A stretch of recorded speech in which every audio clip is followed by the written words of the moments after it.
Caríssimos irmãos, boa tarde.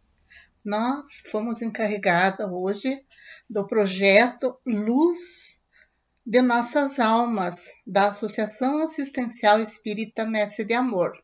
É com muita alegria que eu aceitei o convite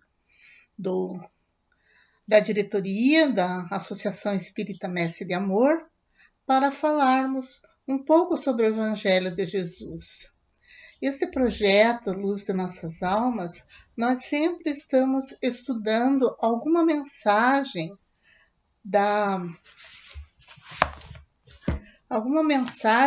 do Espírito Amélia Rodrigues. E escolhemos hoje o livro Trigo de Deus. Trigo de Deus.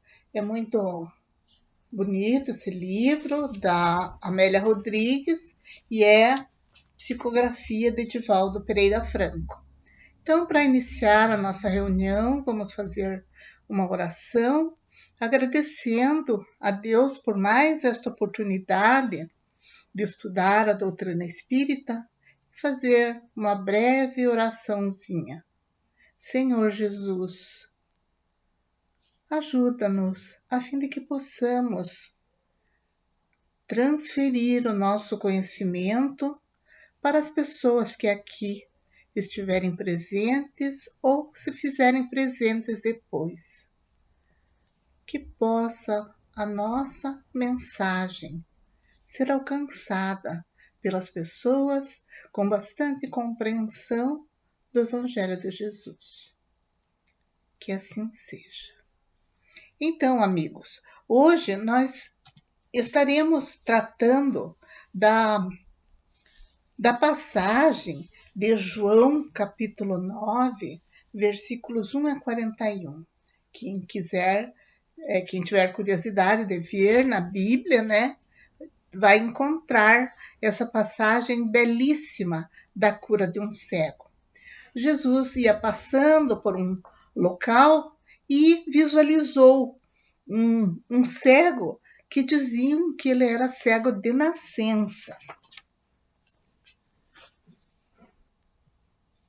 Então os seus discípulos perguntaram: Mestre, por que este homem nasceu cego? Foi por causa dos pecados dele ou pecado dos pais? Jesus os respondeu então: ele é cego, sim, mas não por causa dos pecados dele, nem por causa dos pecados do pai dele. É cego para que o poder de Deus se mostre nele. É cego para que o poder de Deus se mostre nele. Vejam que lindo. Então, nós pegamos a mensagem desse livro Trigo de Deus, é a mensagem de número 3, e o título da mensagem é Sou Eu. Então, nós vamos lendo alguns os parágrafos e vamos tecendo as considerações conforme o nosso entendimento. Sendo incomparável da restituição da vista ao cego de nascença, produzira um impacto singular e poderoso nos que o conheciam. Então, foi um impacto fenomenal, que as pessoas todas se admiravam, porque os que o conheciam sabiam que ele era cego de nascença, já nasceu cego. Havendo nascido nas sombras da cegueira, o jovem tornara-se mendigo. Exibia sua aflição à misericórdia dos passantes que o consideravam filho do pecado. Então, existem interpretações das pessoas, né? Então, diziam que ele era filho do pecado, por isso que ele era cego de nascença. Mas nós vamos lendo a mensagem da Amélia Rodrigues e vamos perceber a interpretação que a nossa querida irmã Amélia Rodrigues nos dá. Porque, como sempre nos referimos a Amélia Rodrigues, ela tem mensagens em forma de texto, mas há muita musicalidade, muita poesia nas lições que ela nos apresenta. Então, preconceituoso, na sua imensa ignorância, o povo à época desdenhava os enfermos e considerava-os punidos por Deus. Eles achavam que Deus estava punindo aquelas pessoas. Ele estava punindo ou o cego, ou os seus pais, ou a ambos, os pais e o cego. A impiedade dessa atitude decorrente caracterizava os eleitos dia a dia, mais se distanciavam do objetivo sagrado da vida, que é o amor. Mais se distanciavam com aquele preconceito todo, desprezavam o cego, desprezavam a família do cego. Então, mais se distanciavam do objetivo sagrado da vida. Então, qual é o objetivo da nossa vida? É praticar o amor, é aprender a amar, que Jesus já deixou o mandamento: amai-vos uns aos outros como eu vos amei. Ou, ame a seu próximo como a si mesmo. Amarás a teu Deus sobre todas as coisas e ao próximo como a ti mesmo. Então, naquela situação de impiedade para com o cego, cada vez mais se distanciavam do objetivo da nossa vida, que é amar. Com a escudela na mão, o infortunado suplicava ajuda, até o momento em que Jesus o resgatou da treva exterior. Ele sempre estava pedindo esmolas, porque não podia trabalhar.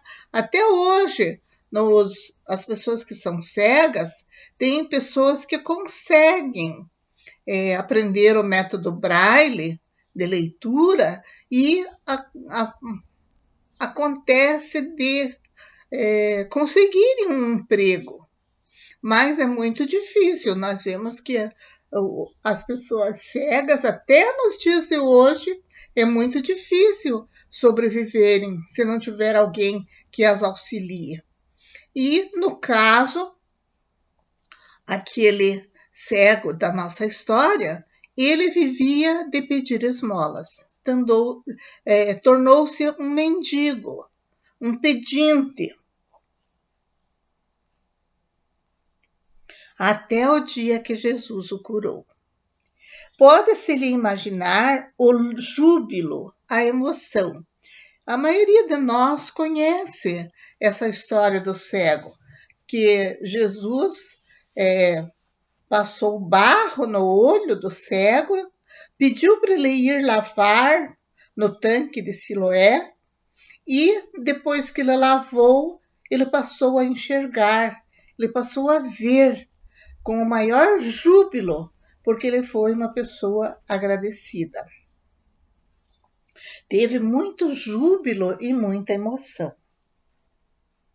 Apresentara-se à família e aos amigos, dando a notícia feliz. Hoje eu vejo, porque Jesus me curou.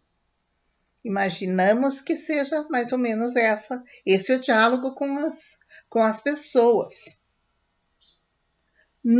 Então ele se apresentara à família e deu aquela notícia para ele muito feliz. Só que ele não esperava que a reação fosse em contrário. Em vez do júbilo que ele estava transparecendo, as pessoas já não olharam da mesma forma. Não conhecia os homens, o cego, o ex-cego, né? Mas nunca esperava a reação em contrário. Ignorava o mundo. Como o evento sucedera em um sábado, então são duas ocasiões, assim, dois duas ocorrências. Além de Jesus ter curado aquele cego de nascença, também era um dia de sábado, que não se admitia que as pessoas trabalhassem nos sábados. Como o evento sucedera-se em um sábado, a hipocrisia farisaica convocou-o a depoimento e inquirição sórdida, assimilada por ameaças, desprezo da sua palavra e dúvidas quanto à evidência do que teria acontecido. Os pais ficaram com medo da truculência predominante dos poderosos e, ao serem interrogados, quando perguntaram para os pais, responderam que o jovem era sim seu filho, que nascera cego, porém, como sucedera a cura, não sabiam. Somente ele poderia informar com segurança, pois já era responsável por si mesmo, já era de maior, já podia depor. Desse modo, ele repetiu com riqueza de detalhes a história e com ingenuidade como tinha ocorrido o fato libertador. Então, o ex-cego, ele muito ingênuo, não sabia o motivo por que estavam fazendo todas aquelas inquirições. Então, ele respondeu com sinceridade, com ingenuidade, como que tinha ocorrido. Instado a afirmar que Jesus era pecador, não teve alternativa em discrepar dos arrogantes, indagando como poderia alguém que fosse de Deus, que não fosse de Deus, realizar o que ele conseguira. Então, eles dizendo que Jesus era pecador, que para ver se o ex-cego entrava em contradição. Mas ele se reporta a um homem de Deus. Se não fosse de Deus, como ele conseguiria fazer tamanha cura? Inesperadamente, perguntou-lhes se queriam ser seus discípulos. A resposta e a pergunta lúcida, chocando os seus algozes, fizeram que o expulsassem da sinagoga. Então vejam só, ele, com a ingenuidade dele, perguntou se queriam ser discípulos de Jesus. Nossa, aquilo foi uma ofensa para eles, vaidosos, orgulhosos, e ele perguntar se eles queriam ser discípulos de Jesus. Eles atropelaram o ex-cego e atropelaram lá da sinagoga, da igreja. Não era para ele ficar mais lá. Repete-se fato desse tipo de agressão todos os dias. Aqui a Amélia Rodrigues faz este comentário. Repete-se o fato desse tipo de agressão todos os dias, urdindo as malhas do ódio com os tecidos da inveja. O competidor desforça nos fracos a sua fragilidade, por não poder superar aqueles a quem combate. Solitário ao domínio da própria pequenez, não se faz solidário aos que o podem agigantar. Calunia porque não acredita nos outros, em face das dúvidas que o assaltam em relação aos valores morais que não possui. Presunçoso ostenta a fatuidade por lhe escassearem os legítimos bens do espírito. Árido nas emoções, é insensível nas ações. Pululam no mundo esses biótipos atormentados em todos os tempos, formando a legião dos infelizes infelicitadores. Então, as pessoas geralmente que são infelicitadores, que fazem a infelicidade das outras, é porque é uma pessoa infeliz. Então, como ela é infeliz, ela quer transferir a infelicidade para as outras pessoas também. Jesus não se podia furtar a sanha deles. Então, naquela época, as pessoas se reuniam em bandos para serem contra Jesus. Ninguém avança nos ideais de engrandecimento humano passando incólume diante deles. Nenhuma evidência leva-os à constatação do bem que os violenta, e por isso são duplamente cegos. Então, por que duplamente cegos? Razão a do discernimento, embora sejam. Então, são cegos, duplamente cegos, ela se referindo à cegueira material e à cegueira espiritual. Porque quando nós não enxergamos os ensinamentos de Jesus, que está há mais de um ano aí a nos ensinar o amor ao próximo, quando nós não entendemos, é porque nós somos cegos espirituais. Seria natural que expulsassem o recém-curado da sinagoga, ante a impossibilidade de o recolocarem na cegueira. Então vejam a observação que ela faz. A vontade que eles tinham é que ele voltasse a ser cego, mas eles não podiam. Era uma coisa impossível para acontecer. Então, como eles não podiam voltar o cego à sua condição anterior de cego, eles o expulsam da igreja, o expulsam da sinagoga, para que ele não fique ali atormentando-lhes as consciências. Aquele sábado assinalava a experiência nova, arrebatadora, desconsiderando o preceito hipócrita de guardá-lo. Jesus recuperou inúmeros enfermos nesse dia, demonstrando que ele fora feito para as criaturas e não estas para lhe submeterem. Vejam Jesus sendo um espírito tão evoluído, mas o objetivo dele era servir as pessoas, servir e ao invés de ser servido. A fúria dos zelotes, que preferiam a aparência cuidadosa à realidade profunda, sempre explodia com azedume, exprobando o Senhor, porque não podiam fazer o que ele realizava. Sabendo que o jovem fora expulso da sinagoga, Jesus chamou-o. Ao moço cantavam as músicas felizes da recuperação.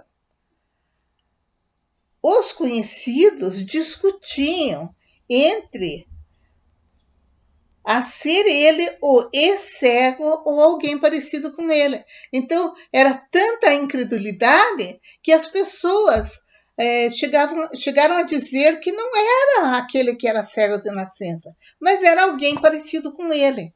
Não conseguiam admitir aquela cura que Jesus efetuou.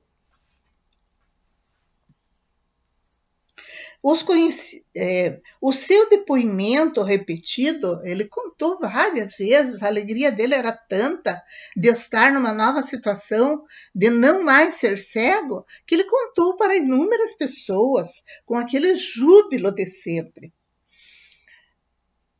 Então, mais causava espanto, enquanto no seu mundo íntimo as emoções eram de superlativa alegria. Foi uma alegria muito grande aquilo que ele estava passando no momento. Sair da treva para a luz inesperadamente constituía-lhe prêmio, porque nem ele, nem seus pais haviam pecado, mas assim viera para contribuir em favor do reino de Deus. Essa frase é muito importante. Vejam qual foi o objetivo, porque Deus sempre tem um objetivo para nós. Sempre tem um motivo pelo qual nós reencarnamos. E o motivo daquele cego não é que ele devesse ou seus pais devessem. É que ele viera para contribuir em favor do reino de Deus. Vejam só, o reino de Deus fez-se através de Jesus, né? Jesus veio nos ensinar como que é o reino de Deus. Jesus veio nos ensinar como proceder, qual o nosso procedimento. Então, aquele cego foi um instrumento de Deus para que se cumprisse a demonstração do que seria o reino de Deus. A sua atual reencarnação não era de resgate, antes de aprimoramento íntimo. Porque, como sabemos, fazendo um parênteses aqui, a reencarnação é considerada pelo Espiritismo a explicação da justiça divina.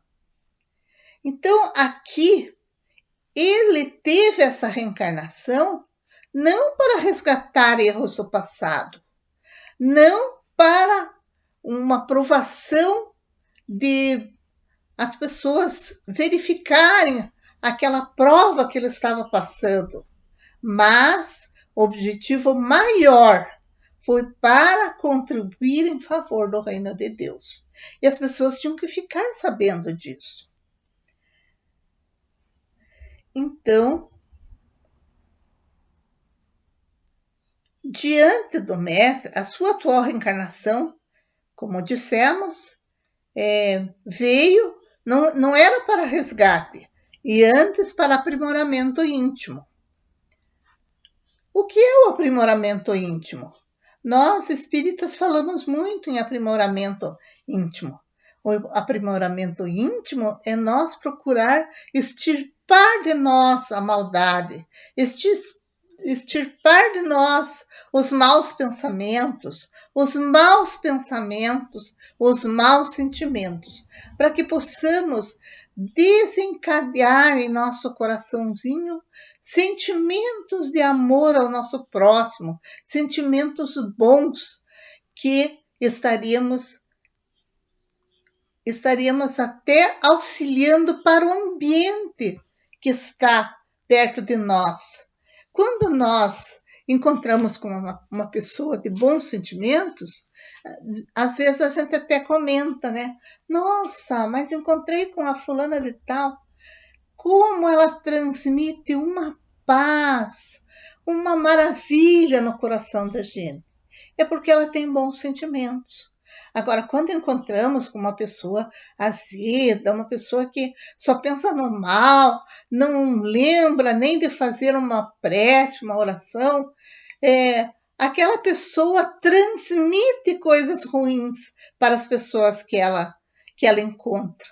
Daí, às vezes, nós encontrei com uma pessoa assim, e depois que eu encontrei com aquela pessoa, comecei a ter uma dor de cabeça forte que antes eu não estava tendo. Então, é possível que aquela pessoa, com os seus fluidos negativos, tenha transferido para nós aquele sentimento ruim. Então, diante do mestre, comovido, ele escutou. Conheces o filho do homem? Interrogou-lhe o benfeitor divino, Jesus. Não, Senhor, respondeu ele. Pois sou eu. Crês que eu seja o emissário do Pai Todo-Poderoso? Sem titubear, ele que recebera a grandiosa dádiva redarguiu. Sim, eu creio. Eu era cego e agora vejo. Eu creio, Senhor. A palavra do mestre teceu comentários sobre a cegueira dos que enxergavam, atingindo comentários sobre a cegueira dos que enxergavam, atingindo aos que acompanhavam a cena e recalcitraram, dizendo-se ofendidos. Se fosseis cegos, não teríeis pecado algum, redarguiu o mestre. Mas como vedes, vossos pecados são mais graves. Os cegos espirituais têm os olhos como candeias acesas, mas sua luz não os liberta das sombras densas da ignorância. Bem-aventurados, no entanto, os cegos do corpo, cujo espírito discerne a verdade. O mensageiro do Pai abria os olhos do mundo naquele momento e implantava as bases da Era Nova, que até hoje ainda não foram identificadas por muitos dos seus seguidores, que permanecem cegos para com a verdade e não se deram conta que ele é. Essa mensagem sobre o cego de nascença, ela vem nos despertar para a nossa cegueira espiritual, muitas vezes. Digamos, aquela pessoa que não aceita os ensinamentos de Jesus é uma pessoa cega espiritualmente falando, porque ela pode enxergar e enxergar muito bem, nem precisar de óculos, como eu preciso, né? Ela pode nem precisar de lente de contato, nem precisar de óculos e enxergar bem, ter uma visão material muito bem. Mas que ela não tem a visão espiritual que Jesus nos ensinou para que possamos olhar com carinho o nosso irmão, olhar com amor o nosso irmão. Nós, na doutrina espírita, Kardec fez uma trilogia que devemos seguir: o trabalho, a solidariedade e a tolerância. Nossa, dessas três, eu considero assim a mais difícil a tolerância. Porque trabalhar, a maioria de nós trabalha mesmo, né? Então, é uma necessidade da vida nós trabalharmos para ter o pão de cada dia. Então, é difícil muitas vezes, mas não tão difícil. Solidariedade. Então, ser solidário para com o nosso próximo. Auxiliar o nosso próximo na medida das nossas possibilidades. Então, essa solidariedade também, embora não seja tão difícil, mas nós precisamos nos organizar, precisamos nos esforçar para trabalhar com solidariedade ao nosso próximo, ao nosso semelhante. Agora, tolerância, não sei se foi de propósito que ele pôs por último, né? Trabalho, solidariedade e tolerância. O que é a tolerância? A tolerância é o que nós precisamos todos os dias. Não é só o nosso próximo que precisa de tolerância, nós também precisamos. Tolerância é aceitar que o nosso semelhante ele tem erros, porque todos nós estamos na Terra, que é um mundo de expiação e de provas, e nós estamos aqui para aprender. É uma grande escola a Terra para nós aprender. Então, é lógico que a tolerância, ela é difícil de nós colocarmos em prática, mas não impossível. Mas ela é difícil porque nós, às vezes, esquecemos que nós precisamos da tolerância do nosso próximo. A tolerância é aceitar o nosso próximo tal qual ele é, com os seus defeitos e as suas qualidades. Então, na medida do possível, nós podemos orientar o nosso próximo principalmente com os nossos exemplos, para que possamos sempre transmitir amor do nosso coração, ter amor no nosso coração para ter essa tolerância, porque à medida que nós temos por tolerância é porque nós já conseguimos começar a amar o nosso próximo conforme Jesus nos ensinou.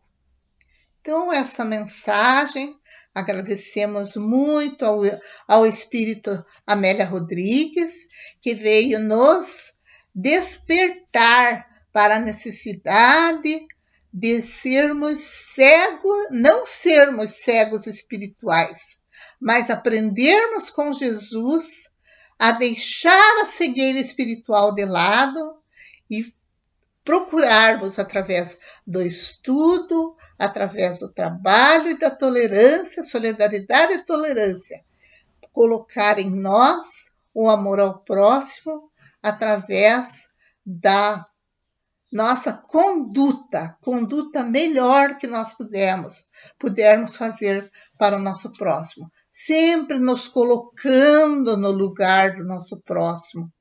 É muito necessário, quando nós tivermos dúvidas em alguma atitude, é só nós perguntarmos: mas e se eu estivesse nessa situação, que fossem fazer isso para mim, será que eu ia gostar? Então, é necessário essa empatia, nós nos colocarmos no lugar do nosso semelhante, então não seríamos mais cegos espirituais.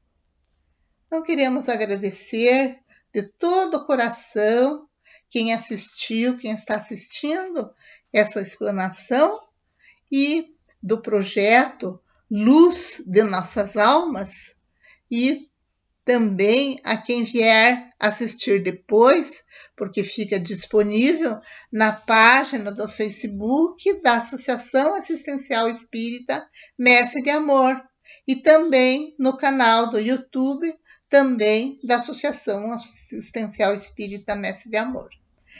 Queremos então agradecer a todos e vamos agradecer a Deus mais uma vez. Peço para que coloquemos os nossos olhos fechados para poder fazer uma oração de agradecimento para nosso Mestre Jesus, que, se nós quisermos, nos evita que sejamos cegos espirituais. Pai nosso que estás no céu, santificado seja o vosso nome. Venha a nós o vosso reino, seja feita a vossa vontade, assim na terra como no céu. O pão nosso de cada dia, dá-nos hoje, Senhor. Perdoa as nossas dívidas, assim como perdoamos os nossos devedores, e não nos deixeis cair em tentação, e livra-nos, Senhor, de todo mal, que assim seja. Muita paz a todos, queridos irmãos, que possamos, em uma outra oportunidade, estarmos presentes aqui também, mais vezes. Obrigada.